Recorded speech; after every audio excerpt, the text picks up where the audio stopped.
Hello guys, Assalamu alaikum. This is me Mohammad Saim. Today we will start class 9 biology, chapter number 4, introduction of biology.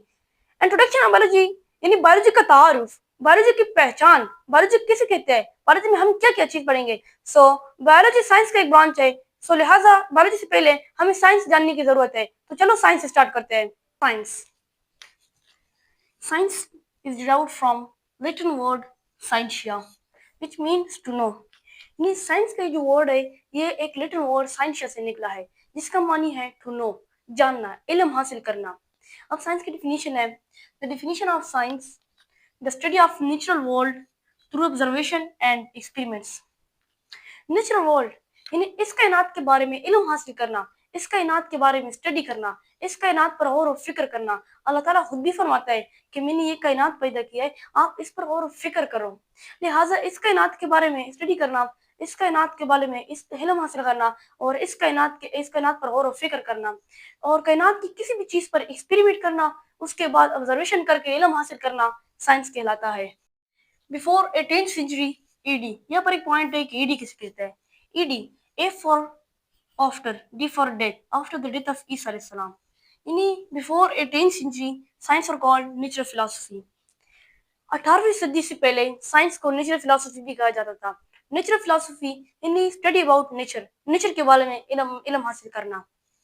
अब natural philosophy यानी science एक बहुत लंबा चौड़ा field है, इसको हम एक साथ स्टडी नहीं कर सकते। तो साइंटिस्ट ने इसको मजीद दो ब्रांचेस में तकसीम कर लिया, एक है फिजिकल साइंस और दूसरा है बायोलॉजिकल साइंस। बायोलॉजिकल साइंस ये नाम से भी जाहिर है, bio means life, living organism के बारे में स्टडी करना। बायोलॉजिकल साइंस में हम लिविंग ऑर्गेनिज्म के बारे में स्टडी करते हैं और फिजिकल साइंस में हम नॉन लिविंग ऑर्गेनिज्म के बारे में स्टडी करते हैं। तो फिजिकल साइंस में फिजिक्स, केमिस्ट्री, एस्ट्रोनॉमी एटसेट्रा वगैरह आते हैं। अब बायोलॉजिकल साइंस में biology, botany, zoology, microbiology etcetera आते हैं। अब फिजिक्स कैसे कहते हैं। Physics the study about matter, energy in their mutual relationship. यानी फिजिक्स में हम मैटर के बारे में स्टडी करते हैं, एनर्जी के बारे में स्टडी करते हैं और उनके दरमियान म्यूचुअल रिलेशनशिप यानी कि हम मैटर को एनर्जी में कैसे कन्वर्ट कर सकते हैं और एनर्जी को हम मैटर में कैसे कन्वर्ट कर सकते हैं। ये फिजिक्स में आते हैं। Chemistry the study about matter,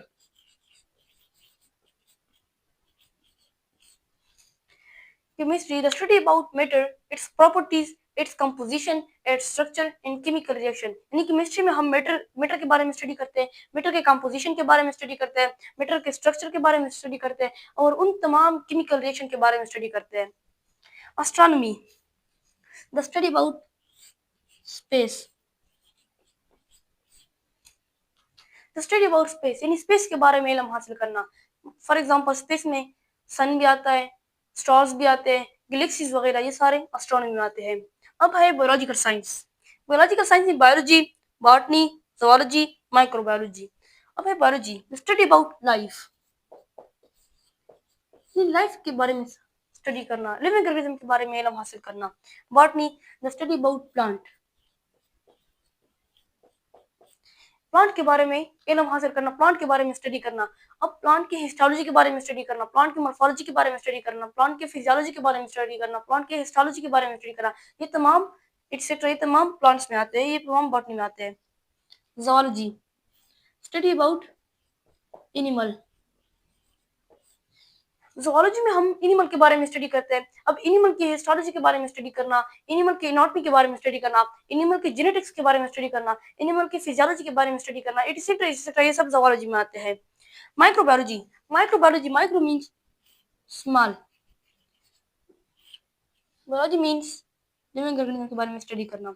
यानी माइक्रोबायोलॉजी में हम उन जानदार के बारे में स्टडी करते हैं, उन माइक्रो ऑर्गेनिज्म के बारे में स्टडी करते हैं जिसको हम अपने आंखों से नहीं देख सकते। यानी माइक्रोबायोलॉजी में हम माइक्रो ऑर्गेनिज्म के बारे में स्टडी करते हैं। अब है बायोलॉजी। बायोलॉजी दो वर्ड के कॉम्बिनेशन से बना है, एक का बायो जिसकी मानी है लाइफ और दूसरा है लॉजी जिसकी मानी है study. In 1736 Karl Linnaeus for the first time used the word biology. यानी बायोलॉजी का जो वर्ड है ये सबसे पहले कार्ल लिनियस जो कि एक स्वीडिश साइंटिस्ट है उसने यूज किया था सबसे पहले। बायोलॉजी की definition the study of life, यानी बायोलॉजी में हम लाइफ के बारे में स्टडी करते हैं, लाइफ के बारे में इल्म हासिल करते हैं। अब दूसरा डिफिनीशन है the scientific study of living organism, यानी बायोलॉजी में हम लिविंग ऑर्गेनिज्म के बारे में स्टडी करते हैं, लिविंग ऑर्गेनिज्म के बारे में इल्म हासिल करते हैं। अब यहाँ पर मेन क्वेश्चन बन रहा है कि what is life, the sum of all phenomena and process which differentiate living and non-living organism from each other collectively called life। यानी वो तमाम प्रोसेस, वो तमाम फिनोमेना जो कि एक लिविंग ऑर्गेनिज्म को नॉन लिविंग ऑर्गेनिज्म से मुख्तलिफ बना ले। एग्जांपल ग्रोथ, रिप्रोडक्शन, रेस्पिरेशन, ये तमाम कैरेक्टरिस्टिक जो कि एक लिविंग ऑर्गेनिज्म को नॉन लिविंग ऑर्गेनिज्म से मुख्तलिफ बना ले, इन तमाम फिनोमेना, इन तमाम प्रोसेस को कलेक्टिवली लाइफ कहते हैं। Characteristic of living organism, living organism की खुसूसियात, सबसे पहले ग्रोथ। लिविंग ऑर्गेनिज्म में ये एबिलिटी मौजूद होती है कि वो ग्रोथ कर सकते हैं। रिस्पिरेशन, एक्सचेंज ऑफ गैसेस, यानी inhale and exhale of gases of air. Reproduction, living organism में ये एबिलिटी भी मौजूद होती है कि वो अपनी नस्ल बढ़ा सकते हैं, यानी रिप्रोडक्शन कर सकते हैं, बच्चे पैदा कर सकते हैं। मूवमेंट, लिविंग ऑर्गेनिज्म में ये भी एबिलिटी मौजूद होती है कि वो मूवमेंट कर सकते हैं। सर्कुलेशन, लिविंग ऑर्गेनिज्म में सर्कुलेटरी सिस्टम भी मौजूद होता है। अब हमारे पास दो एग्जांपल है, एग्जांपल यानी बर्ड है, मार्कर है।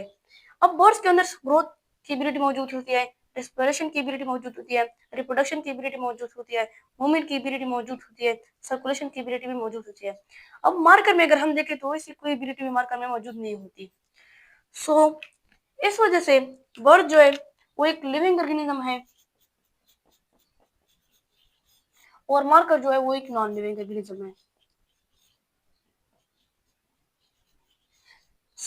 ये तमाम प्रोसेस, ये तमाम फिनोमेना क्या है, कलेक्टिवली इसको लाइफ कहते हैं। अब है main branches of biology. Main branches of biology से मुराद, यानी बायोलॉजी एक बहुत लंबा चौड़ा फील्ड है, इसको हम इकट्ठा स्टडी नहीं कर सकते, इसको हम एक साथ स्टडी नहीं कर सकते। तो साइंटिस्ट ने इसको मजीद 3 ब्रांचेस में डिवाइड किया, zoology, botany, microbiology. What is zoology? Zoology किसे कहते हैं? Scientific study of animals, animals के बारे में स्टडी करना ज़ूलॉजी कहलाते हैं। एनिमल फॉर एग्जांपल, एनिमल की एनाटॉमी के बारे में स्टडी करना, एनिमल की मॉर्फोलॉजी के बारे में स्टडी करना, एनिमल की फिजियोलॉजी के बारे में स्टडी करना, एनिमल्स की जेनेटिक्स के बारे में स्टडी करना, एटसेट्रा एटसेट्रा, ये सब ज़ूलॉजी में है। Botany, what is botany?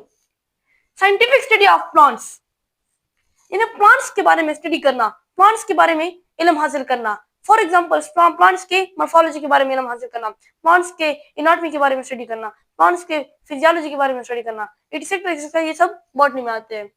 Microbiology, micro means small,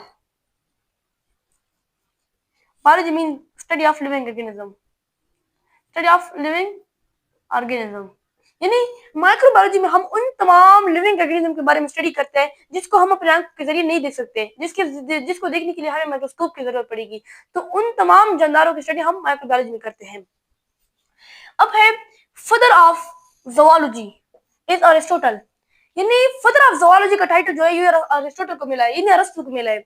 अरस्तु ने सबसे पहले और सबसे ज्यादा कंट्रीब्यूशन फील्ड ऑफ ज़ूलॉजी में की है, तो इसलिए उसको फादर ऑफ टाइटल, ज़ूलॉजी का फादर ऑफ टाइटल है वो अरस्तु को मिला है।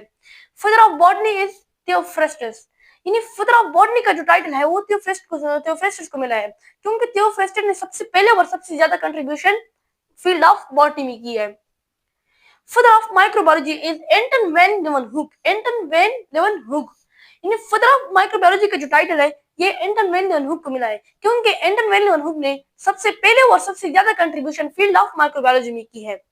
ये सब रिपीटेड इंस्टीट्यूट है जो आपके स्कूल के एग्जाम से लेकर कॉम्पिटिटिव एग्जाम में रिपीट हुई है। Number 4, the study of birds, यानी बर्ड्स के बारे में स्टडी करना, बर्ड्स के बारे में इल्म हासिल करने को हम ऑर्निथोलॉजी कहलाता है। स्टडी ऑफ फिश, फिश के बारे में स्टडी करना, फिश के बारे में इल्म हासिल करना इक्तियोलॉजी कहलाती है। स्टडी ऑफ बोन्स, बोन्स के बारे में स्टडी करना, बोन्स के बारे में इल्म हासिल करना ऑस्टियोलॉजी कहलाती है। स्टडी ऑफ कार्टिलेज, कार्टिलेज के बारे में स्टडी करना, कार्टिलेज के बारे में इल्म हासिल करना कंट्रोलॉजी कहलाती है। स्टडी ऑफ फंजाई, फंजाई के बारे में स्टडी करना, फंजाई के बारे में इल्म हासिल करना माइकोलॉजी कहलाती है। स्टडी ऑफ एल्गी, एल्गी के बारे में इल्म हासिल करना, एल्गी के बारे में स्टडी करना फाइकोलॉजी कहलाती है। स्टडी ऑफ कैंसर, यानी कैंसर के बारे में स्टडी करना, कैंसर के बारे में इल्म हासिल करने को ऑन्कोलॉजी कहलाते हैं। स्टडी ऑफ किडनी, किडनी के बारे में स्टडी करना, किडनी के बारे में इल्म हासिल करना नेफ्रोलॉजी कहलाती है। स्टडी ऑफ ब्लड, ब्लड के बारे में स्टडी करना, ब्लड के बारे में इल्म हासिल करना हेमाटोलॉजी करते हैं कहलाती है। अगर आपको वीडियो अच्छी लगी हो तो चैनल को सब्सक्राइब और वीडियो को लाइक कर दीजिए।